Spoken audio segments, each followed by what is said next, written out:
Un saludo muy cordial, mis hermanos y hermanas. Qué bueno verles aquí este día para continuar nuestro estudio sobre Mateo, el capítulo 24 y algunos aspectos del capítulo 25. Estoy muy contento de verles. Antes de tener un repaso sobre la lección que estudiamos ayer, queremos pedir la bendición de Dios al comenzar nuestro día. Así que les invito a inclinar sus rostros con reverencia y vamos a pedir la bendición de Dios. Padre Celestial, gracias te damos por la buena noche de reposo que nos has concedido. Pedimos que durante este día tu Santo Espíritu guíe nuestros pensamientos y abra nuestros corazones. Queremos comprender tu voluntad, no solo comprenderla, sino que queremos que tu verdad entre al corazón y afecte nuestra vida. Así que te pedimos que tú nos bendigas con tu presencia. Contamos con esa promesa, porque te lo pedimos en el nombre de Jesús. Amén. Vamos a repasar lo que estudiamos en la segunda sesión de ayer. Y lo voy a hacer rápidamente, solamente voy a cubrir los elementos esenciales para que podamos captar el cuadro completo, porque cubrimos mucho material ayer, muchos diferentes puntos. Ahora lo que quiero es sintetizar todos esos puntos para que podamos ver la secuencia. En primer lugar, notamos que Dios hizo un pacto matrimonial con el pueblo de Israel en el monte Sinaí. Dios dijo, yo quiero un pacto con ustedes. Ellos respondieron y dijeron, aceptamos el pacto. Es decir, hubo un matrimonio de Israel con Dios. Nos dimos cuenta que Dios entró al santuario en la forma de la Shekinah para mostrar su presencia con el pueblo de Israel. Pero también nos dimos cuenta que durante un periodo de 800 años, el pueblo de Israel fue apóstata. La Biblia dice que cometieron fornicación con las naciones. Nos dice que practicaron las abominaciones de las naciones circundantes. Inclusive Dios les dijo que se habían convertido en una ramera. Es importante recordar eso. La más grande abominación que estaban cometiendo era la adoración al sol, según Ezequiel el capítulo 8 y el versículo 16. Nos dimos cuenta que los que eran especialmente culpables por la apostasía de Israel eran los líderes espirituales. Pero el pueblo también tenía culpa porque la Biblia dice que así ellos lo quisieron. Así que por causa de la apostasía, Dios le dijo al pueblo de Israel que la destrucción iba a venir de los 4 ángulos de la tierra. Pero no todos los que estaban en la ciudad eran apóstatas. Había un grupo que clamaba y gemía por causa de las abominaciones que se estaban cometiendo en la ciudad. Ellos eran el remanente fiel dentro de la ciudad. Es decir, dentro del pueblo de Dios había un remanente fiel, un remanente del remanente, podríamos nosotros decir. Nos dimos cuenta que Dios vino al templo para juzgar a la nación de Israel, para hacer un juicio de separación. Los que clamaban y gemían recibieron una marca especial en su frente para preservarlos de la destrucción que vendría. Mientras que los que no recibieron la marca fueron destruidos cuando vino el rey Nabucodonosor a la ciudad.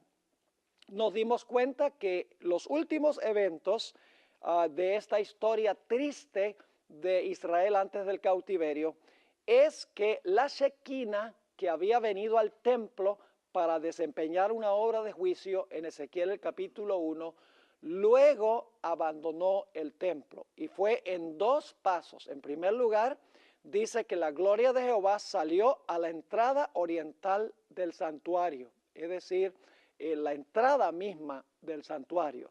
Y luego dice que fue y se posó sobre el monte de los olivos, el monte que queda al oriente de la ciudad, y luego la Shekinah se fue al cielo y ahora la ciudad estaba abandonada de la presencia de Dios. Y luego cuando miraron fuera de la ciudad vieron las águilas de Babilonia, señal de la desolación que vendría por causa de sus abominaciones. Nos dimos cuenta que durante el sitio de la ciudad de Jerusalén por Nabucodonosor hubo espada, hambre y pestilencia. Las madres inclusive nos dice la Escritura, se comían a sus propios hijos porque el hambre era tan terrible. Y finalmente, después del largo sitio de la ciudad de Jerusalén por Nabucodonosor, vino la asolación. Nos dimos cuenta también que una de las razones principales por las cuales Jerusalén fue destruida era porque no solo estaban adorando al Dios Sol, sino que estaban pisoteando el santo sábado de Dios. Es decir, el sábado estaba involucrado en este proceso.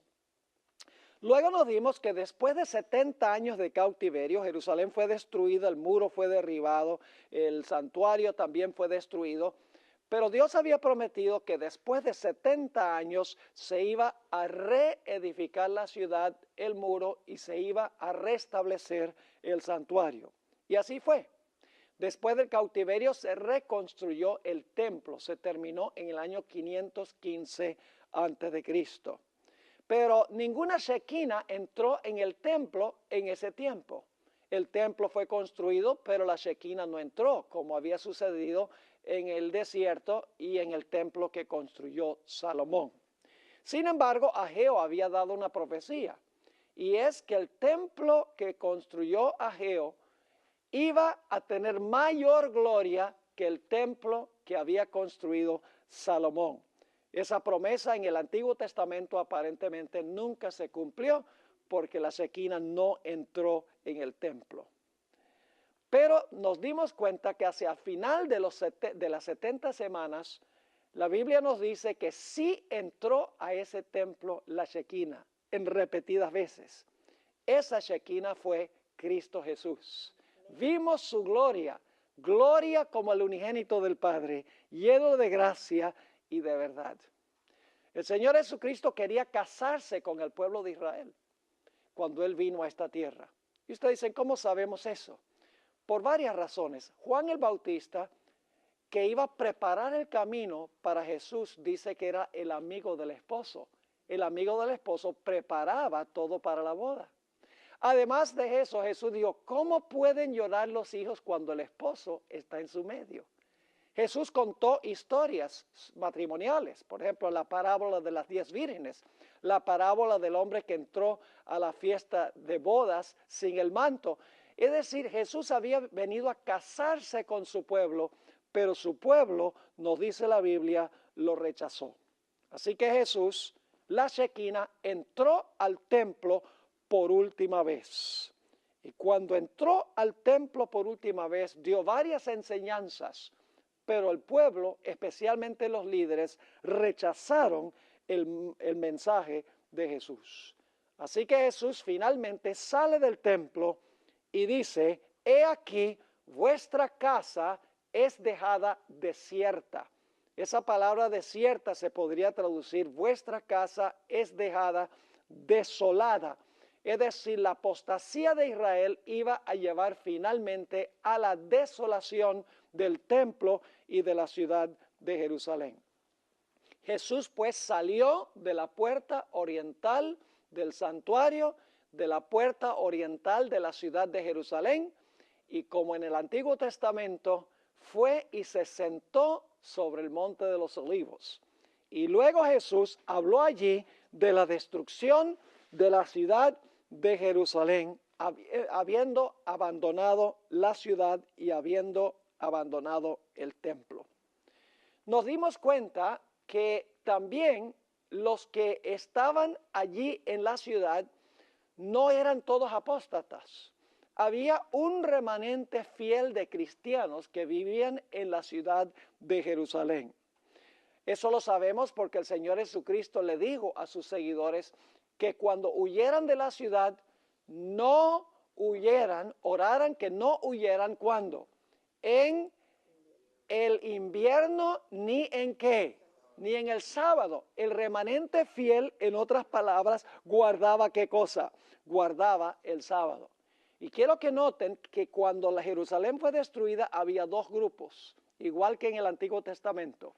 El grupo que guardaba el sábado, que huyó de la ciudad, y en segundo lugar, el grupo que se quedó en la ciudad, el grupo apóstata, que fue finalmente destruido. Y luego la ciudad de Jerusalén fue cercada de los 4 lados.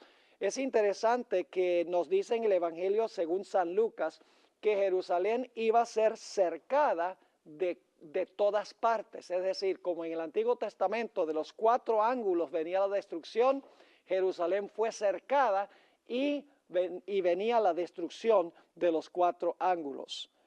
Ahora, fuera de la ciudad se encontraban los estandartes romanos.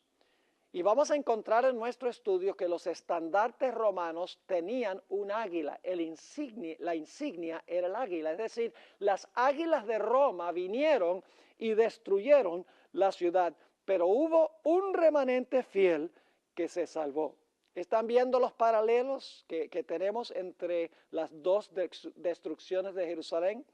Ahora queremos ir a la lección número 3. Y vamos a hablar de los eventos que llevaron a la destrucción de Jerusalén en el año 70. En esta lección estudiaremos las señales que ocurrieron inmediatamente antes de la destrucción de Jerusalén en el año 70. Se recomienda que ustedes recuerden los detalles que vamos a estudiar, porque en nuestra próxima lección vamos a ver que todas estas señales que llevaron a la destrucción de Jerusalén en el año 70 representan los eventos que van a ocurrir con el mundo antes de la segunda venida del Señor Jesucristo. Vamos entonces a Mateo el capítulo 24 y el versículo 4 al 8. Y vamos a ver que antes de la destrucción de Jerusalén hubo guerras, pestilencias, hambres y terremotos. Dice allí en Mateo 24 y el versículo 4, respondiendo Jesús les dijo, mirad que nadie os engañe, porque vendrán muchos en mi nombre, diciendo, yo soy el Cristo, y a muchos se engañarán. Y oiréis de guerras y rumores de guerras. Mirad que no os turbéis, porque es necesario que todo esto acontezca, pero aún no es el fin. Porque se levantará nación contra nación y reino contra reino, y habrá pestes, es decir, pestilencias, y hambres y terremotos en diferentes lugares. Pero ahora noten lo que dijo Jesús. Y todo esto será, ¿qué cosa? Principio de dolores. Es decir, esto no es nada. Cuando ustedes vean esto, este es solamente el principio, el comienzo de los dolores. Así que tenemos aquí guerras, tenemos pestilencia, tenemos hambres, terremotos, y vamos a encontrar que Marcos agrega la palabra alborotos. Vamos a ver si se cumplieron estas señales en la antesala de la destrucción de Jerusalén en el año 70. Se levantaron falsos cristos y falsos profetas. ¿Cómo no? En Hechos 5, 36 y 37 encontramos a 2 de esos falsos profetas. Uno se llamaba Teudas y el otro Judas el Galileo. Vamos a leer esos versículos, Hechos 5, 36 y 37. Porque antes de estos días se levantó Teudas, diciendo que era alguien. A este se unió un número como de 400 hombres, pero él fue muerto, y todos los que le obedecían fueron dispersados y reducidos a nada. Después de este se levantó Judas el Galileo en los días del censo, y llevó en pos de sí a mucho pueblo. Pereció también él, y todos los que le obedecían fueron dispersados. Fíjense, se levantaron 2 falsos cristos, diciendo que Dios iba a traer liberación al pueblo a través del liderazgo de ellos. Hubo también otro falso profeta o falso Cristo, que era Simón el Mago. Ustedes conocen la historia de él en Hechos 8, 9 y 10. Y recuerden que el libro de Hechos relata la historia de la iglesia hasta la destrucción de Jerusalén. Dice allí en cuanto a Simón el Mago, pero había un hombre llamado Simón, que antes ejercía la magia en aquella ciudad y había engañado a la gente de Samaria, haciéndose pasar por alguien grande. A este oían atentamente todos, desde el más pequeño hasta el más grande, diciendo, este es el gran poder de Dios. Pregunto, ¿se levantaron falsos profetas antes de la destrucción de Jerusalén? ¿Cómo no? Ahora, ¿se levantaron también falsos cristos antes de la destrucción de Jerusalén? Noten primera de Juan 2:18. Esto lo está escribiendo Juan en cuanto a lo que existía en los días antes de la destrucción de Jerusalén. Escribió lo siguiente: hijitos, ya es el último tiempo, y según vosotros oísteis que el anticristo viene, así ahora han surgido muchos ¿qué? Muchos anticristos. Así que encontramos la confirmación de Juan que se levantaron antes de la destrucción de Jerusalén muchos anticristos. Y vale decir algo, la palabra anticristo nosotros pensamos muchas veces que significa contra Cristo, pero en realidad cuando se usa la preposición anti con un sustantivo significa en lugar de. Por ejemplo, tenemos la palabra Antipas. ¿Han oído hablar de Herodes Antipas? ¿Sabe lo que significa Antipas? Significa que él gobernó en lugar de su padre. Antipas, es decir, gobernó en lugar de su padre. Otra palabra, la palabra Antibasilius. Basilius es rey. Antibasilius significa uno que ocupa el lugar del rey. Es decir, se iban a levantar muchos falsos cristos que iban a profesar ser Cristo. Lo confirma 1 de Juan 2:18. Ahora, no solamente tenemos el testimonio del libro de Hechos, sino también tenemos el testimonio de Flavio Josefo. ¿Han oído hablar de Flavio Josefo? Flavio Josefo nació en el año 37 de la era cristiana. Él fue testigo ocular de los eventos que llevaron a la destrucción de Jerusalén. Es decir, él documentó la destrucción de Jerusalén en una obra que se llama Las Guerras de los Judíos y también en un tomo que se llama Las Antigüedades de los Judíos. Noten cómo Josefo confirma que se levantaron falsos cristos y falsos profetas. No voy a mencionar todas las referencias porque las referencias están en el sílabo y también van a estar en el DVD, así que no voy a mencionar dónde están las referencias, ustedes las tienen allí. Dijo Josefo: además se levantaron impostores y engañadores que convencieron a la muchedumbre que los siguieran al desierto, pues afirmaban tener poder para mostrarles maravillas y señales incuestionables que harían en armonía con el plan de Dios. En la otra obra, Las Guerras de los Judíos, escribió Josefo: engañadores e impostores que profesaban ser inspirados divinamente para forjar cambios revolucionarios, persuadieron a la multitud que se comportara como desquiciados, conduciéndolos al desierto con la creencia que Dios les daría allí señales de su liberación. Fíjense lo que dice Josefo. Se levantaron muchos falsos cristos y falsos profetas y llevaban a la gente a seguirlos. También dice Josefo: en Judea las cosas iban de mal en peor, pues el territorio se infestó nuevamente con malhechores e impostores que engañaban a la multitud. Elena White, quien siempre encontramos en armonía con la Biblia y con los historiadores, nos tuvo esto que decir en cuanto a los que se levantaron antes de la destrucción de Jerusalén para engañar al pueblo. Deseado de todas las gentes, página 582, muchos falsos mesías iban a presentarse pretendiendo realizar milagros y declarando que el tiempo de la liberación de la nación judía había venido. Igualito que lo que dijo Josefo, ¿verdad que sí? Sigue diciendo: iban a engañar a muchos. Las palabras de Cristo se cumplieron.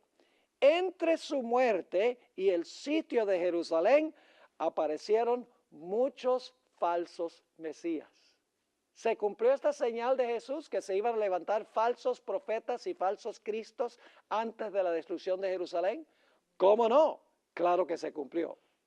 Ahora, ¿qué diríamos de guerras, rumores de guerras e insurrecciones o alborotos, como dice Marcos 13 y el versículo 8?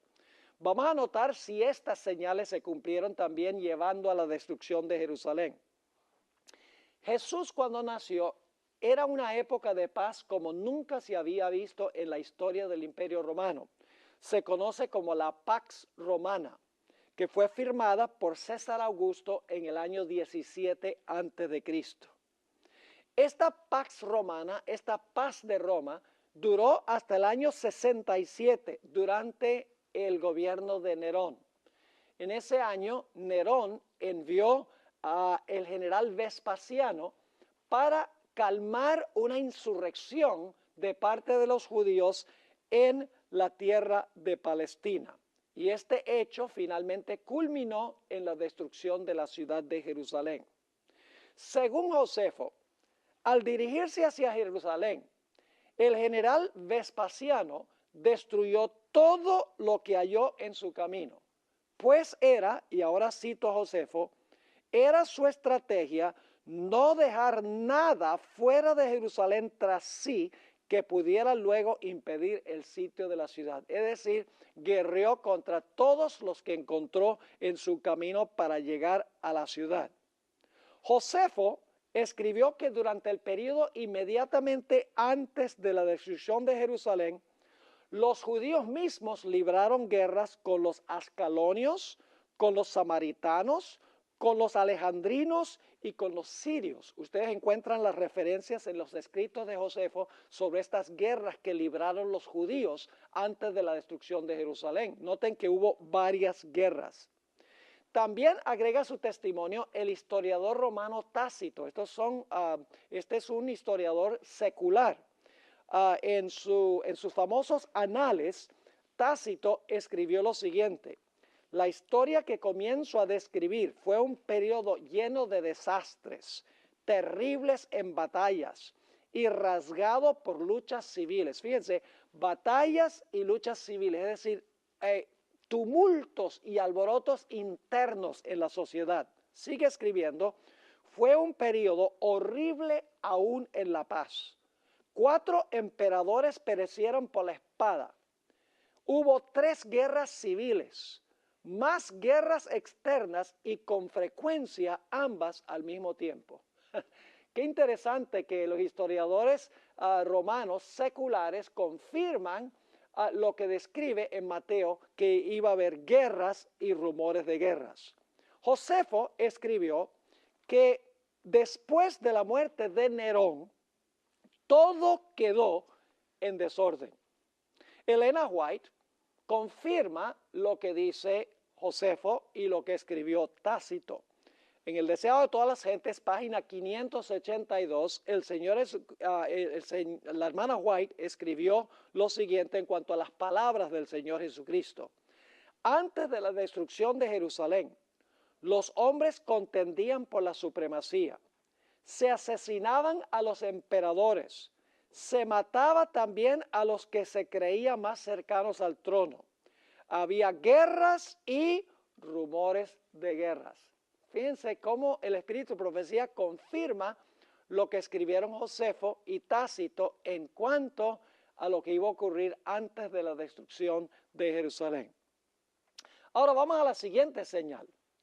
Hambres y pestilencias. ¿Será que hubo hambres y pestilencias antes de la destrucción de Jerusalén, después de la muerte de Cristo Jesús? Vamos a notar Hechos 11 y el versículo 28, que habla de una gran hambruna que hubo. Dice allí en Hechos 11, 28, y levantándose uno de ellos, llamado Ágabo, daba a entender por el Espíritu que vendría una ¿qué? Una gran hambre en toda la tierra habitada, la cual sucedió en el tiempo de César Claudio, antes de la destrucción de Jerusalén. Una gran hambruna. Ahora, Josefo escribió en cuanto a esta gran hambruna. Se refirió a ella como la gran hambruna en su libro Las Antigüedades de los Judíos. Y vale decir que Josefo también menciona otras hambrunas que se realizaron antes de la destrucción de la ciudad, tanto en Antigüedades de los Judíos como en el libro Las Guerras de los Judíos. Pero especialmente el hambre y la pestilencia se vio en la ciudad de Jerusalén cuando los soldados romanos tenían sitiada la ciudad. Fíjese que la hermana White describe lo terrible que era la situación en la ciudad de Jerusalén entre el año 68 y el año 70, cuando Jerusalén estaba sitiada, primero por un general y luego finalmente por Tito, quien trajo destrucción a la ciudad. En el conflicto de los siglos, página 30, afirma el Espíritu de Profecía, millares murieron a consecuencia de ¿qué? Del hambre y la pestilencia, dos señales que menciona Mateo 24. Los afectos naturales parecían haber desaparecido. Los esposos se arrebataban unos a otros los alimentos. Los hijos quitaban a sus ancianos padres la comida que se llevaban a la boca. Y la pregunta del profeta, ¿se olvidará acaso la mujer de su niño mamante? Recibió respuesta en el interior de los muros de la desgraciada ciudad, tal como la diera la Santa Escritura.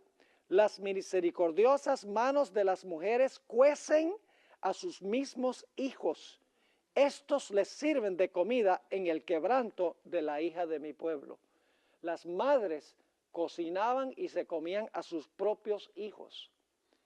Lo mismo que ocurrió con la destrucción de Jerusalén en el Antiguo Testamento, sucedió en relación con la destrucción de Jerusalén en el año 70. Noten que en Lamentaciones ya había predicho esto. En Lamentaciones 4 y el versículo 10, profetizando en cuanto a lo que sucedió en la destrucción de Jerusalén en el Antiguo Testamento, dice: las misericordiosas manos de las mujeres cuecen a sus mismos hijos. Estos les sirven de comida en el quebranto de la hija de mi pueblo. Y vale decir que el mismo Moisés había profetizado que esto iba a suceder si la gente apostataba de Dios. Noten Deuteronomio 28 y el versículo 56 y 57, lo que había predicho Moisés.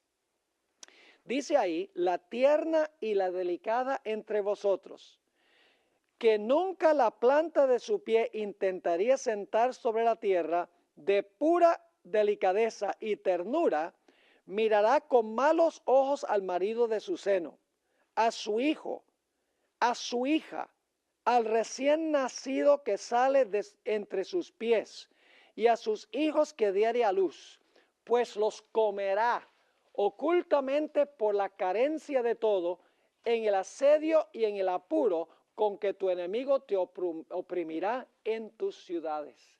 Ya Moisés había profetizado lo que iba a suceder si Israel rompía el pacto.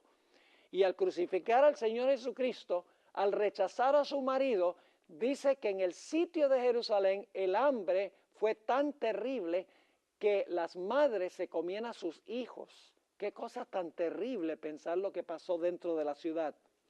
Elena de White explicó lo que ocurrió en la segunda destrucción de Jerusalén.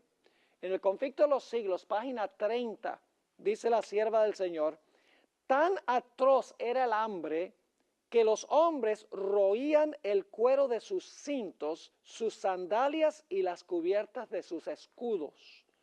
Muchos salían durante la noche para recoger las plantas silvestres que crecían fuera de los muros, a pesar de que muchos de ellos eran aprehendidos y muertos por crueles torturas. Y a menudo los que lograban escapar eran despojados de aquello que habían conseguido, aún con riesgo de la vida. Yo pregunto, ¿hubo hambre y pestilencia en la ciudad de Jerusalén antes de que fuera destruida por los romanos? Ciertamente. ¿Se cumplieron estas señales con lo que pasó con Jerusalén? Lógicamente que sí. Yo pregunto, ¿creen ustedes que esto todo va a suceder de nuevo? ¿Cómo no, mis hermanos y hermanas? Porque recuerden que estudiamos ayer que Mateo 24 tiene ¿cuántas aplicaciones? Mateo 24 tiene dos aplicaciones. La primera fue la destrucción de Jerusalén, y la hermana White dice que eso fue un pálido reflejo de lo que va a pasar al final de la historia. Ahora, si esto es un pálido reflejo, ¿cómo va a ser entonces en el futuro? Ahora, la siguiente señal fue terremotos y fenómenos sobrenaturales. Hubo terremotos antes de la destrucción de Jerusalén. Tácito, el historiador romano, en sus famosos anales, afirma que hubo terremotos en Creta, Roma, Apamea, Frigia, Campania, Laodicea y Pompeya, inmediatamente antes de la destrucción de Jerusalén, yo diría que hubo bastantes terremotos, según dice Tácito. Tácito también describe una serie de terremotos durante el reinado de Claudio. Fíjense lo que escribió. Las casas fueron aplastadas por repetidos terremotos y al esparcirse el terror, los débiles fueron muertos, pisoteados por los que huían, llenos de pánico. Y Séneca, otro autor romano, escribió que hubo terremotos en Asia, en Acaya, en Siria y en Macedonia. El comentarista bíblico Ellicott describió este periodo de la siguiente manera. Tal vez ningún periodo de la historia se ha visto tan impactado por estas convulsiones, está hablando de terremotos, como el que transcurrió entre la crucifixión y la destrucción de Jerusalén. Y Flavio Josefo, cuando habla de la primera etapa de la guerra de los romanos contra la ciudad de Jerusalén, escribió lo siguiente: irrumpió una tormenta prodigiosa de noche, con suma violencia y vientos muy fuertes, con gran torrente de lluvia y con relámpagos y truenos continuos y grandes conmociones y rugidos de la tierra, como se contempla en un terremoto. Así que en el primer sitio de la ciudad de Jerusalén hubo lluvia torrencial y un terremoto, según dice Josefo. Y recuerden que él fue un testigo ocular de lo que ocurrió. En otro lugar, dice Flavio Josefo, estas cosas indicaban, está diciendo que lo que estaba sucediendo era un presagio de la destrucción de Jerusalén. Estas cosas indicaban en manifiesto que se acercaba algún tipo de destrucción sobre los hombres cuando el sistema del mundo cayó en este desorden. Y cualquiera podía suponer que estas maravillas presagiaban grandes calamidades que estaban por venir. Es decir, Josefo está diciendo, todas estas cosas eran una indicación de que pronto vendría la destrucción de la ciudad de Jerusalén. Eran señales de la próxima destrucción de la ciudad por los romanos. ¿Están entendiendo lo que estamos estudiando? Hay que estudiar la raíz histórica primero, porque es la base, es el tipo, podríamos decir, para entender el antitipo, para entender el cumplimiento mayor de esa profecía de Mateo 24. Ahora, como les mencioné, a Marcos menciona una señal que no se encuentra en Mateo. En Marcos 13 y el versículo 8 se usa la palabra tumultos. Vamos a leer ese versículo. Se traduce alborotos en la versión del 60 de Reina Valera. Dice allí, porque se levantará nación contra nación y reino contra reino, y habrá terremotos en muchos lugares, y habrá hambres y ¿qué? Y alborotos. Principio de dolores son estos. Ahora, ¿qué significa la palabra alborotos? Es como decir una guerra interna en la sociedad, como una guerra civil dentro de la sociedad, no guerras externas, porque Jesús dijo guerras y rumores de guerras, nación contra nación. Este es un tumulto o un alboroto dentro de la ciudad, como si fuera una guerra civil. Es una palabra que se usa para describir la turba que clamó por la resurrección, por la crucifixión del Señor Jesucristo. Ahora, Josefo nos cuenta que durante el gobierno de Félix se levantó una sucesión de engañadores e impostores que fomentaban cambios revolucionarios bajo el pretexto de poseer inspiración divina. Y la hermana White confirma que dentro de la ciudad de Jerusalén había insurrección, había tumulto, un alboroto social. En el Conflicto de los Siglos, página 27, escribe la hermana White, tanto en la familia como en la nación, en las clases bajas como en las clases superiores del pueblo, no reinaban más que la sospecha, la envidia, el odio, el altercado, la rebelión y el asesinato. Fíjense que esto es algo que está pasando internamente en la ciudad. No había seguridad en ninguna parte. Los amigos y parientes se hacían traición unos a otros. Los padres mataban a los hijos y estos a sus padres. Y en el conflicto de los siglos, página 27, dice también la sierva del Señor: Satanás despertó las más fieras y degradadas pasiones de sus almas. Los hombres ya no razonaban, completamente dominados por sus impulsos y su ira ciega. En su crueldad se volvieron satánicos, tanto en la familia como en la nación. En las clases bajas como en las clases superiores del pueblo no reinaban más que la sospecha, la envidia, el odio, el altercado, la rebelión y el asesinato. No había seguridad en ninguna parte. Esto es lo que leímos anteriormente. Los amigos y los parientes se hacían traición unos a otros. Los padres mataban a los hijos y estos a sus padres.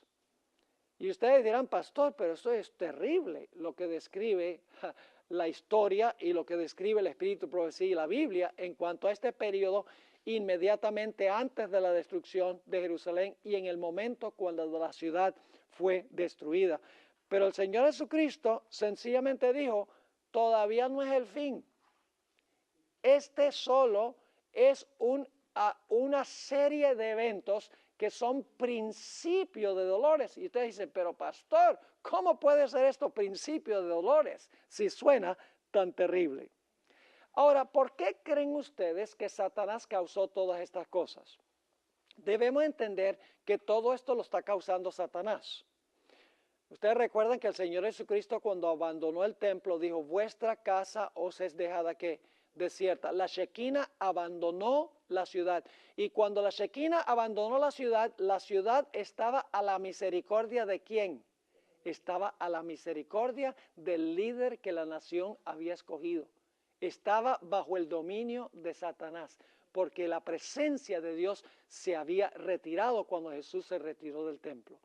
Yo pregunto: ¿al final de la historia se va a retirar el Espíritu Santo del mundo? ¿Cómo va a ser el mundo cuando se retire el Espíritu Santo del mundo?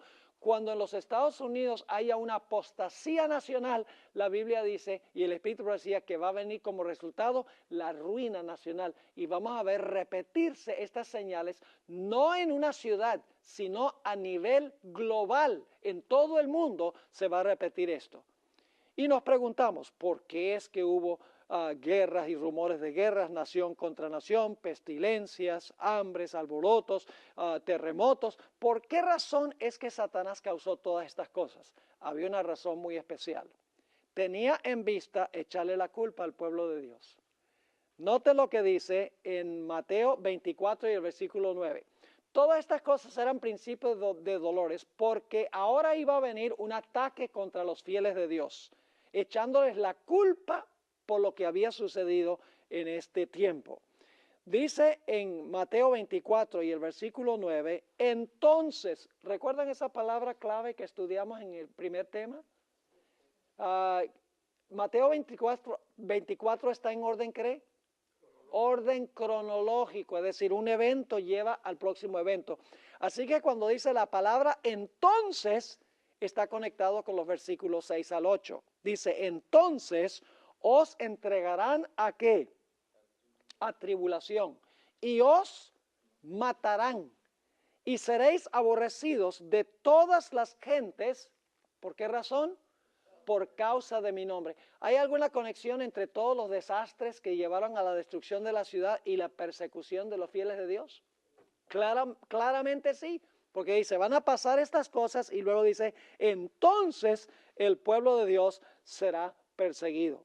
Yo pregunto: ¿los fieles de Dios fueron perseguidos por los judíos? Los que albergaban el nombre de Jesús, los que eran cristianos, ¿eran perseguidos por los judíos? Yo les doy una tarea, mis hermanos y hermanas. Si ustedes quieren hacer un estudio interesante, busquen la palabra judío o judíos en el libro de Hechos de los Apóstoles.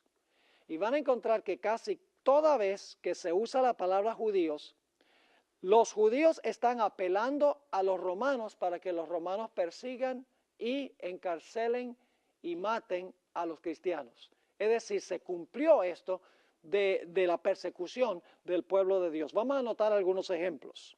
En Hechos 5:41 está hablando de Pedro y de Juan. Acaban de sanar a un paralítico. Y dice, y ellos salieron de la presencia del concilio, gozosos de haber sido tenidos por dignos de padecer afrenta por causa de qué, por causa del nombre. En Hechos el capítulo 8 y el versículo 1 se menciona una gran persecución que se levantó también en Jerusalén por causa del nombre de Jesús. Dice lo siguiente, y Saulo consentía en su muerte. En aquel día hubo una gran persecución contra la iglesia que estaba en Jerusalén, y todos fueron esparcidos por las tierras de Judea y de Samaria, salvo los apóstoles.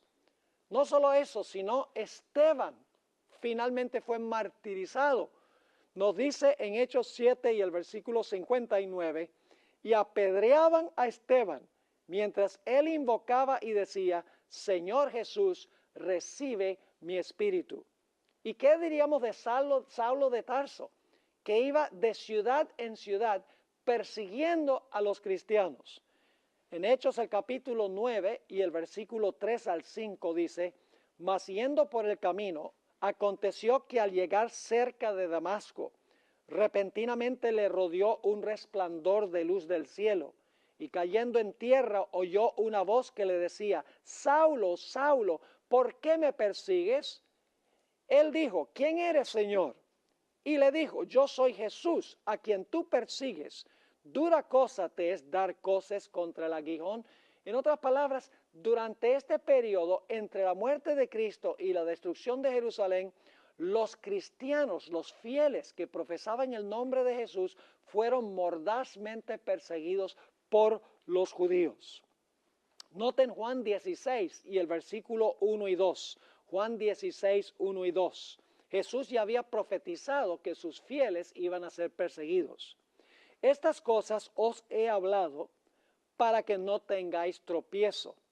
Os expulsarán de las sinagogas, eran las iglesias de la época, y aún viene la hora cuando cualquiera que os mate pensará que le rinde servicio ¿a quién? A Dios. ¿Fue perseguido el pueblo de Dios entre la muerte de Cristo y la destrucción de Jerusalén, tal cual lo dice en Mateo el capítulo 24? ¿Cómo no? Notemos lo que dijo Tácito, otra vez el historiador romano secular, en sus anales sobre lo que sucedía con los cristianos. Está hablando aquí de lo que hacía Nerón. Dice, lo primero que hacía Nerón era arrestar a todos los que se declaraban cristianos. Luego, basándose en la información que ellos le suministraban, condenaba a un gran número de otros. Es decir, conseguía que la gente delatara a otras personas al perseguir a esos individuos. Y ustedes saben que Nerón le echó la culpa a los cristianos por la destrucción de Roma en gran medida por fuego. Él dijo, fueron los cristianos los que hicieron esto. Es decir, los romanos le echaron también la culpa al pueblo de Dios por todas las calamidades que estaban ocurriendo. Durante este periodo, entre la muerte de Cristo y la destrucción de Jerusalén, Pedro fue crucificado con la cabeza para abajo. Santiago fue muerto con la espada. Pablo fue decapitado. Caifás había dicho que era necesario que Cristo muriera para salvar a la nación judía. Pero al perseguir a Cristo y a los cristianos, ellos lograron que los romanos vinieran a destruir su ciudad. Ahora, cuando fueran perseguidos los cristianos, ellos tenían que comparecer ante reyes y gobernantes para dar testimonio de su fe en medio de la persecución. Note lo que dice Marcos 13:9. Recuerde que estamos siguiendo el orden cronológico de Mateo 24, Marcos y Lucas. Un evento lleva a otro. Cuando están siendo perseguidos, ¿qué tienen que hacer? Pues tienen que dar testimonio ante gobernantes y reyes. Note lo que dice Marcos 13 y el versículo 9. Pero mirad por vosotros mismos, dice Jesús, porque os entregarán a los concilios y en las sinagogas os ¿qué? Azotarán. Y ahora escuchen bien, y delante de gobernadores y de reyes os llevarán por causa de mí, ¿para qué cosa? Para testimonio a ellos. Yo pregunto, ¿al final de la historia va a ocurrir lo mismo cuando el pueblo de Dios esté siendo perseguido? Todo esto se va a cumplir de nuevo, hermanos y hermanas. a nivel de los Estados Unidos y a nivel global. Yo pregunto, durante el periodo entre la muerte de Cristo y la destrucción de Jerusalén, ¿le tocó al apóstol Pablo comparecer ante gobernantes para dar testimonio? Vamos a anotar aquí 3 ejemplos. Hechos 24, 24 y 25.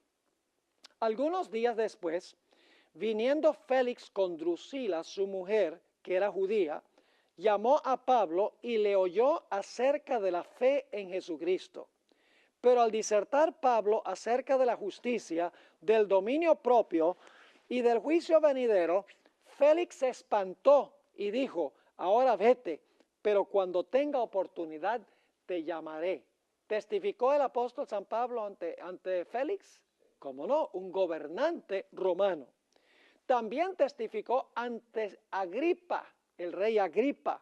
Noten Hechos 26, 1 al 3. Entonces Agripa dijo a Pablo, se te permite hablar por ti mismo. Pablo entonces, extendiendo la mano, comenzó así su defensa.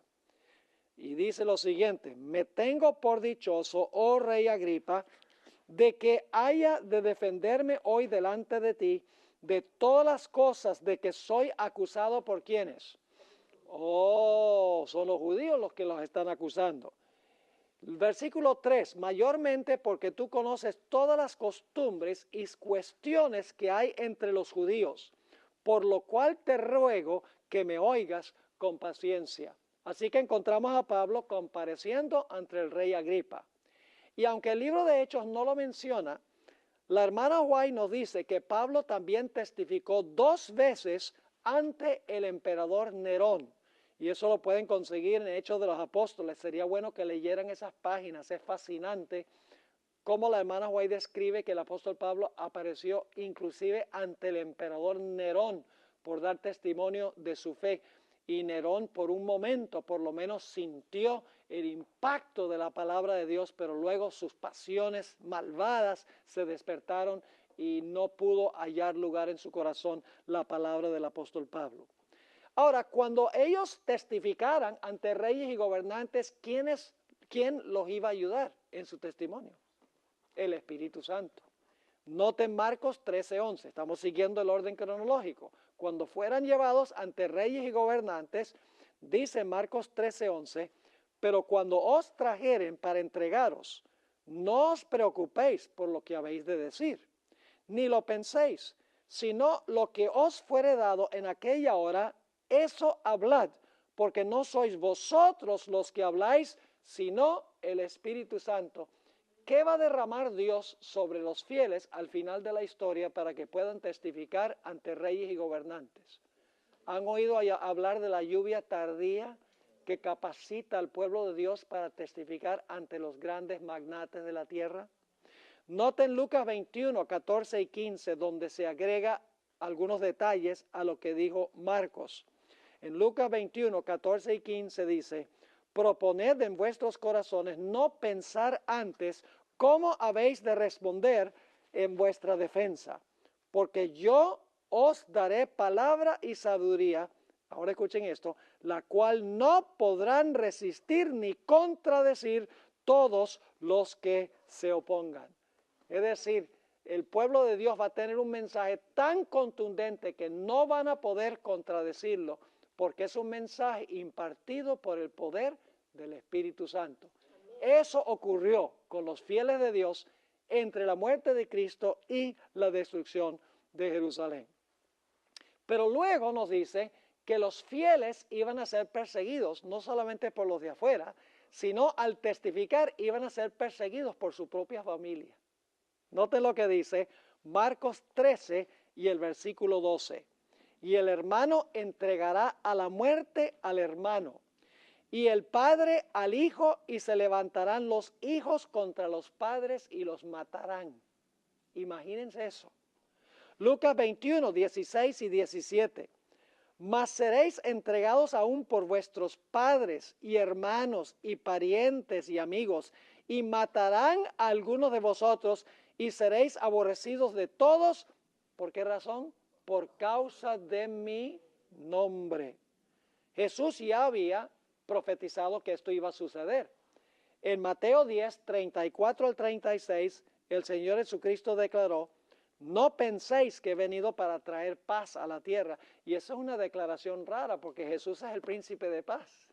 Y cuando Jesús fue anunciado por los ángeles, dijo: paz, buena voluntad para con los hombres. Y aquí dice Jesús: yo no vine para traer paz a la tierra, sino que no he venido a traer paz, sino la espada. ¿Qué quiso decir Jesús? Quiso decir que cuando uno es fiel a Él, la espada se va a levantar en contra de uno. Sigue diciendo en el versículo 35, porque he venido para poner en disensión al hombre contra su padre, a la hija contra su madre, a la nuera contra su suegra, y los enemigos del hombre serán los de su casa. Y la hermana White describe lo que pasó en Jerusalén durante este periodo en El deseo de todas las gentes, página 583. Hubo padres y madres que traicionaron a sus hijos e hijos que traicionaron a sus padres. Amigos hubo que entregaron a sus amigos al Sanedrín. Los perseguidores cumplieron su propósito matando a Esteban, Santiago y otros cristianos. ¿Están captando el cuadro? Hay que estudiar toda esta raíz histórica. Puede ser que digamos, bueno, esto es aburrido porque son puros detalles históricos, pero es que los detalles históricos son el fundamento para saber lo que va a pasar en el futuro. Jesús usó este principio cuando dijo: como en los días de Noé, así será la venida del Hijo del Hombre. Eso lo vamos a estudiar más adelante durante nuestro estudio. Pero si ustedes no conocen lo que pasó en el tiempo del diluvio, ¿van a entender lo que va a pasar antes de la segunda venida de Jesús? Claro que no.